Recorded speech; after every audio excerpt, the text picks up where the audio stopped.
AOC has decided that she is going to double, triple, quadruple down on the fact that she is being exposed as the political opportunist that she's always been. She just, I guess for the most part, just kind of hid her stripes better than most for a very long time.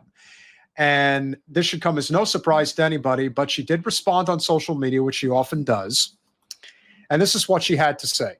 Silly as it may sound, Marjorie Taylor Greene's amendment does nothing to cut off offensive aid to Israel, nor end the flow of U.S. munitions being used in Gaza. Of course, I voted against it. Okay, before I even continue.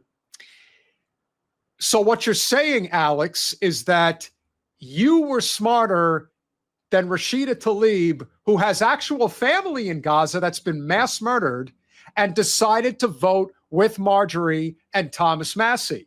But of course you voted against it. So are you saying that Rashida's a moron? Are you saying that Ilhan Omar is a moron? Are you saying that Summer Lee is a moron? I thought these were your squad members. I thought these are your comrades. No, the only difference is that Minnie Pelosi is willing to do AIPAC's bidding for free. So she gets to have bragging rights about not taking money from the lobbying organizations, but she still does their bidding.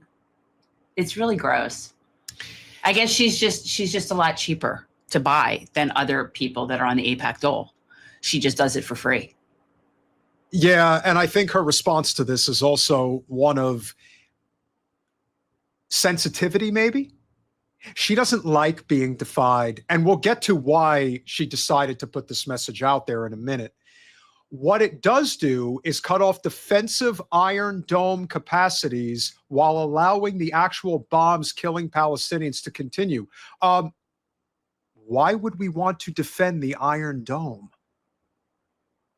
In fact, there is a pervasive theory going around now that the only reason why there is mass slaughter in the Middle East and has been for generations is because there's an Iron Dome over Israel. And that they have nuclear weapons and that that's it. That's the deterrent. They have that deterrent. Perhaps if they didn't have an Iron Dome, there wouldn't be so much conflict in the Middle East. Much like if there was the Nakba 75 years ago, there probably wouldn't be any violence either.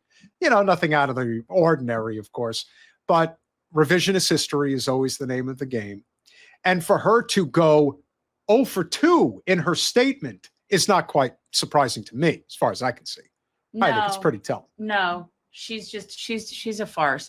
But what's unfortunate, what I really think about when I think about her is it's unfortunate for her that the timing of her, where she is in her career, is where we are in history right now, because people have seen through it so much that what people could have gotten away with 20 years ago in terms of just being like Obama-ish and just sort of like being this beacon of hope and really doing nothing but platitudes and nothingness, that worked. And it's not working anymore. And that's the game she's playing. She's Minnie Pelosi. And it's just not, it's not going to continue to work. It's a dying dinosaur breed. And people like her are going to be left holding their bag. It's kind of pathetic. I have long stated that I do not believe that adding to the death count of innocent victims to this war, genocide, is constructive to its end. That is a simple and clever difference of opinion that has long been established. Again, playing right into the bullshit. Right into it. Consistently, always coming up short in her assessment of these dire situations. Never taking a stand, even if it means standing with somebody like Marjorie Taylor Greene, who you and Jasmine Crockett have taken full advantage of, I have no doubt, with your fundraising. I have no doubt that you have sent out countless emails, bleach bond, butch body, or whatever the hell shit you threw at Marjorie. Right, whatever, like, you know, I got the fundraising email from Jasmine. I'm sure you put one out there. You know what it is? It's her progressive version of just like the vagina hat thing. That's all it is. Yeah. It's just sort of like a token. It's a catchphrase. It's just using something that you have no substance to anything just to rile up a whole bunch of people who are generally privileged. I remain focused on cutting the flow of U.S. munitions that are being used to perpetuate the genocide in Gaza. How is that when you keep voting to send them money? I don't understand how I do not understand how she can put that out there. I remain focused on cutting the flow of U.S. munitions. In which way? I'm sorry. Hasn't she voted yes to like all the most recent spending bills to go to Israel? Yes. And where are you focused on cutting them? How can you say that you are focused on cutting munitions that are being used to perpetuate the genocide when you just voted no to stop $500 million being set? What do you think that money's going to be? Well, she thinks that's just to protect the Iron Dome, because as if the military industrial complex is so ethical about which money goes where, you tool. You think that because that money is for protecting the Iron Dome, which, by the way, the Iron Dome in and of itself, it's not working. So if all that money is what we've been sending there for all these years, and you just keep throwing, now you're throwing good money after bad, because it really isn't working that well. Israel's getting thrashed. So I don't know. I think that she is just really getting more and more ridiculous. Well, when you end up doubling and tripling down, this is ultimately what ends up happening. And so I believe Alex decided to follow up on her absurdity and continue down the path of no return. And so now she's coming into this whole, Department of Defense Appropriations Act. Google is free. You see, she also gets to be very condescending. There's also that part of her immaturity of which she has mountains of. If you're saying I voted for military funding, you are lying. Receipts attached. Drag me from my positions all you. Oh, we will, because they suck. Remember, you can have more respect for somebody who actually stands on principle on an issue that they really believe in versus somebody who is totally politically opportunistic. It would have been one thing. Listen, we had an opinion about Alex, and that was the way it was going to continue. Nothing was really going to change that. But the fact that she felt the need to come out, and now she's trying to bring receipts as if to suggest that she somehow is a good representative. I'm not seeing the connection between what she's saying here and what that legislation was regarding the funding, Marjorie Taylor Greene's funding. So if you believe neo-Nazis are welcome and operating in good faith, you can have them. So who is she? To whom is she referring to? And what is this? The HR 8774 Department of Defense Appropriations Act, which I believe is part and parcel what this actual bill was, and that the amendment that was being added in was by Marjorie to reduce the spending. Okay. And so what she's trying to do now is do this whole. If you believe neo-Nazis are welcome, but to whom is she referring? As I said, the thing that matters most about this particular vote more than anything else is the fact that Rashida and Ilhan voted for it. You have no defense if those two voted for it. No matter what you say, no matter what you do, they are two of the four original squad members. Don't know what Ayanna Pressley did, but I always knew that Diana Pressley played ball because she's waiting for Elizabeth Warren to retire so she could take her Senate seat. Do you know seat. what it is? So you've got Ilhan Omar, Rashida Tlaib, and Al Green. And then you're goddamn right that's a keffiyeh. And if there was a second one, I'd wear it. Sorry. I love my keffiyeh. So what I'm saying is that Alex not supporting something that Rashida Tlaib would support when it's her people that we're talking about in this regard, right? If it was such a bad and amendment. Other people that are, minority people. Sure. And then here's Alex, and it's like she's sitting there with the luxury of distinguishing offensive and defensive weapons. And you know what that is? That's caucasity. In a big way. It's caucasity, Alex. How dare you? How dare you do that when your colleagues, it's just, you have no integrity.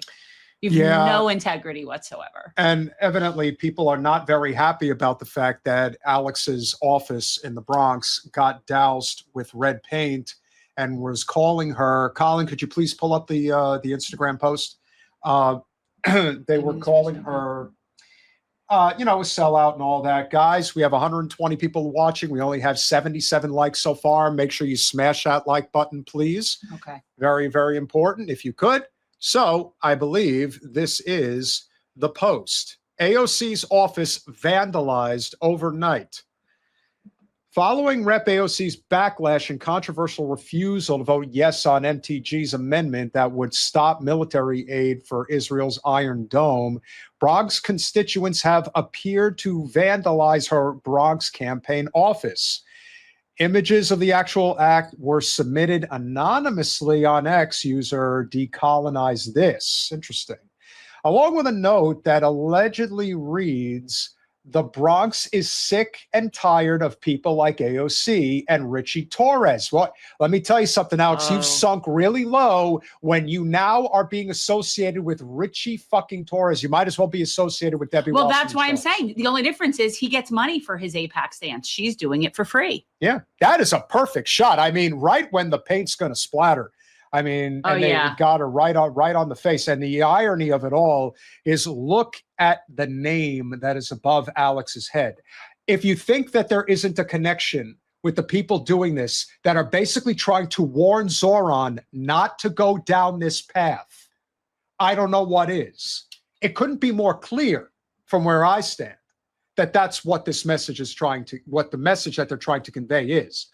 We've lost Alex. We should have known better. Zoran, we are watching you, and we do not want to see you do the same thing. And so, in addition to that, what was said is, the Bronx stands with the people of Palestine, and we denounce the hypocrisy of AOC, who voted to fund Israel's ongoing genocide and starvation campaign in Gaza. It is a starvation campaign, which is crimes against humanity. 19 people in the past, I don't know if it was the past 24 hours or 24 hours before, but within a 24-hour period, 19 people died of starvation in Gaza. It's become increasingly obvious that some politicians have underestimated how much Americans are tired of waking up to news of yet another war crime and mass murder attacks of innocent civilians perpetuated by the Israeli occupying force. Again, as you'd like to say, it's not the IDF, it's the IOF. Well, or we just say the death force instead of defense. Then you say death. You could say IDF. I think so. Death force. And when people come out, and this is the thing that's interesting, because I don't know if you have it, Colin, but if there's some of the commentary from some of the people that were defending AOC, this is absurd. Y'all hit the other 430 members who voted it down too. How's this productive? I'll tell you. Oh, and we happen to know the person who posted that comment and got a hell of a lot of likes. Boy, it would really suck if that information came out about that particular person. So let's just put this out there. My God. So let's just put this out there. You know why you go after Alex? Because she seeks to be a leader. She wants to be a leader. She wants all the power. She wants to be a boss lady in the Democratic Party. She sees an opening like some other people see, and time to time in politics, this is how it happens. So they sense an opening to go get it, and Alex is basically saying, well, if I do this and I do that, then yeah, these opportunities will be presented to me, and I'm going to be a good little foot soldier. But then you get stupid sycophants like one who will remain unnamed, and then another person who says, I just hope the same amount of energy is going to use those who oppose it, openly support Israel. And again, we do it for everybody, but Alex deserves an extremely high amount of ire because she is claiming to be somebody that she isn't. And has been from the beginning. And another one, I'll do another promo for Sabby Sabs that a really good deep dive into AOC. And it really is a lot of the stuff that we've talked about before, especially with Zaina on the show, as far as the perception that she put out there through that image with Justice Democrats versus what is real.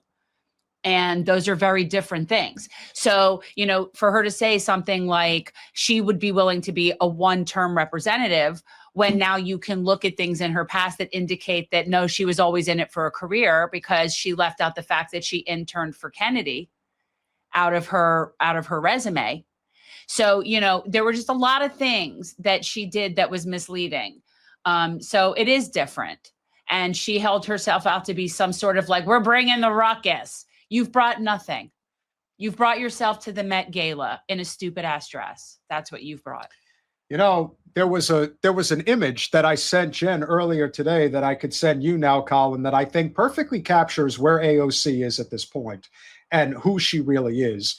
Because from the moment that we saw, and we did get I remember this very well. We actually had a viral post on Facebook and Instagram when we addressed AOC at the Met Gala all the way back in, what was it, 2020? Yeah. It was a while ago. It was a long time ago. But we even said at that time, I was in my last house. yeah, like this is a sign that she's not who you think she is. Yeah, just going to that thing in at all. Just showing up at that gala at all to me was very weird. And I remember we talked about it at the time. I remember saying at the time, like, I thought that it had an appearance of impropriety and just really looking unserious. And she did. She looked unserious. Extremely unserious. I don't know why I'm having a hard time. I thought I sent you that image. I could have sent it to me. Yeah, didn't I? Oh yeah, that's right. It might have been. Yeah, that's it. Okay. So, Colin, I want you to just blow up this image real quick, because I do think that it perfectly captures Alex in so many ways. As Jen, this is a great sign, by the way. That's mine. There's a lot of fake outrage going on out there. I have a lot of real outrage. That's the thing. I have significantly real outrage. Guys, 150 people watching and only 106 likes. You got to do us a solid. You got to do us a solid here. How often am I going to share the studio with Jen? Rarely. Somebody was taking issue with my keffiyeh? Yeah, somebody in the chat. Why would somebody not like my keffiyeh? Would we still have people in our chat? We got Sios here that, Not really. Are you sure? No, I know that we have Zios, but somebody would say something with the keffiyeh. They usually, other than Debbie, they just generally blend in. I'm starting to believe that maybe this really is Debbie, and this is really what's going on. It might actually be true. So we don't to be suggesting otherwise, but that's just what I'm thinking. If there is an image that perfectly captures AOC right now, so pathetic, but it's true. But it's true. Guys, if you can't, for people who are listening, you can't see it. So it's a political cartoon, and it shows basically a little, what I'm assuming would be a Palestinian child in a bed sleeping with two IDF soldiers standing with guns drawn over him while he's sleeping. And it's AOC in her tax the rich dress that's basically shielding the soldiers from harm while people are trying to hurt the soldiers to help the kid. And she's the one shielding the soldiers. It's pathetic. It really is. It's pathetic. Wearing her tax the rich dress. She's just very performative. She's ridiculous. She's what is this? What does this even mean? Like, what does that mean? You don't like us talking? Why are you here? Yeah. Thank you, though. But remember, every time you comment, it just adds to the algorithm. Too much chat? What should we be doing? I don't know. Maybe there's too many people chatting. But with that said, then don't have to be in the chat. Alex, you will not win this. No. Fly, Icarus, fly. You're coming late to that party. You needed to get in the game a good 20 years ago to play the game you're playing. We're not having a mini Pelosi. We're not. Nobody wants that. And the sad part is that all the scumbags, and they're still scum, don't get me wrong. Like the people that are opportunistically out against you, like Alex Stein and Betty Johnson and people like that, yeah, they still suck. But so do you. Sometimes, and this is the life lesson of politics and why we have red team versus blue team, is that, as you said, Jen so eloquently has put it for so very long, people desperately need upper management and they want their teams and they want to feel like a part of something. Well, guess what? The dirty little secret about politics is that most often there are no good guys and bad guys. Those lines don't exist. And Alex has proven time and again that what's most important to her, even in the face of a genocide of innocent children, is her career. That's it.